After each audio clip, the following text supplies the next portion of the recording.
वैज्ञानिक खुदाई में मिली हुई चीज़ों की एज का पता कैसे लगाते हैं। हमने देखा है कई बार हिस्ट्री से रिलेटेड जब हमें कोई वस्तु या जीवाश्म मिलते हैं उसके साथ एज जुड़ी रहती है। जैसे खुदाई में 2500 साल पुराने सिक्के मिले, 3000 साल पुरानी मानव की हड्डियां मिली। कैसे पता लगाते हैं कि खुदाई में मिली कोई भी चीज़ कितनी पुरानी है, उसकी एज क्या है। आपने कार्बन डेटिंग का नाम सुना होगा। जैसा कि नाम से पता चलता है कार्बन की डेटिंग है, यानी कार्बन की एज का पता लगाना। कार्बन के अलग अलग रूप जिन्हें आइसोटोप्स कहते हैं, जिनमें से कार्बन 12 सबसे ज्यादा मात्रा में है और स्टेबल भी है। कार्बन 14 अनस्टेबल है, यानी समय के साथ डीके नष्ट हो जाता है। इसकी एक एज है। हाफ एज की बात करें तो 5730 साल में जितना कार्बन 14 प्रेजेंट था सैंपल में, उसका हाफ रह जाएगा। नेचर में कार्बन 12 और 14 एक रेशियो में प्रेजेंट होते हैं। 1 ट्रिलियन कार्बन 12 में 1 कार्बन 14 होता है। इस रेशियो को हम सैंपल में चेक करते हैं, जिसकी हमें एज पता करनी है। अब देखते हैं कि ये बनता कैसे है और कैसे जीवों में पहुंचता है।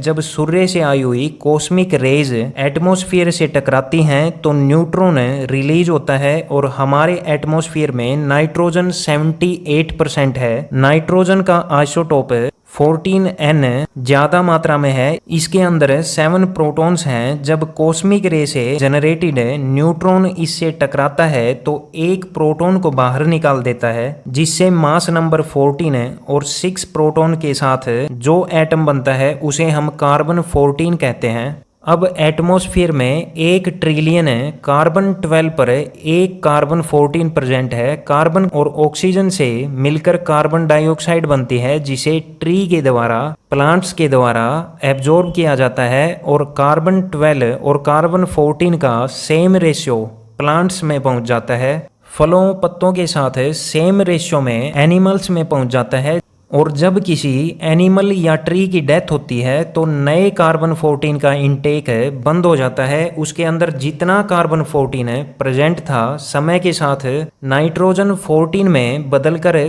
कम होता जाता है। ऐसे में जिस सैंपल का हम टेस्ट करते हैं उसमें अगर कार्बन 14 100% है, एटमॉस्फेयर और उसके अंदर का रेशियो मैच करता है, तो डेथ के पास का समय है। अगर 50% कार्बन 14 बचा हुआ है तो 5730 साल पुराना सैंपल है। 25% बचा हुआ है तो इसकी एज 11460 साल होती है। 12.5% है तो 17190 साल पुराना सैंपल है, यानी इसकी एज है।